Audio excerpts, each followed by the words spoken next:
I was in the Army, deployed to Afghanistan, deployed to Iraq, and I kind of backslid, and I was in the club and doing all kinds of stuff.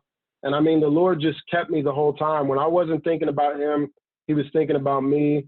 I've been in bad relationships, all kinds of stuff. And I just found that the Lord just continued to love me through it all. And it was so bad at one point, you know, when I was 12 years old, I wanted to commit suicide. And I remember I climbed the bridge and, you know, I felt the hand of God grab the back of my neck clear as day. And I just began to cry. He said, "Don't do it, son. I've got a plan for you."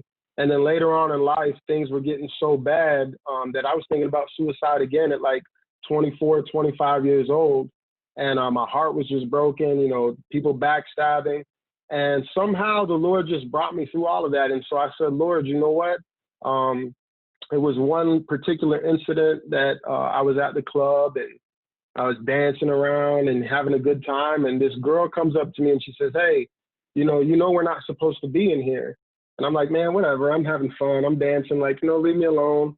And like 5 minutes later, I ended up getting jumped by like, man, me and two of my military buddies. It was like 30 guys. And I remember I was getting stomped and kicked and I was on the floor and I'm like, man, I'm going to die in here. Like, it was bad. And I said, "Lord, if you get, I was on the floor like this. I said, "Lord, if you get me out of this, I'm going to get right with you. I'm going to go back to church." And he got me out of it. And probably 2 weeks later, I went back to the club. And this time when I left the club, long story short, I got in a shootout. And it was about 4 or 5 cars and they boxed me in. And I remember they, you know, the bullets, man, was hitting the truck. And I remember my mother, I could feel my mother was just praying for me. I don't know how to explain it, but I just knew. And this voice just told me clear as day to look up. And I remember I looked up and I looked in the rearview mirror and I saw that these cars had made like a U around me. And I put the car in reverse and I backed out. And I mean, I took off. And there was like 5 guys in the truck with me. And when I pulled over, there was bullet holes in the roof. There was bullet holes in the side of the truck. And there was even a bullet stuck in the plastic of the passenger seat. And I knew the Lord was getting my attention. And I said, "Man, I'm going to go back to church." And then ever since then, I started going back to church and developed a relationship with God and got away from just, you know, religion. Or I'm just going to go.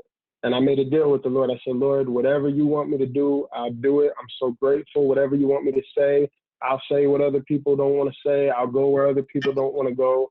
And by his grace, you know, I've been doing that. So I don't really want to talk too much more, you know, about myself, but that's just kind of the background. You know, I'm just a nobody trying to tell everybody about somebody who could save anybody. Like, God found me in a terrible place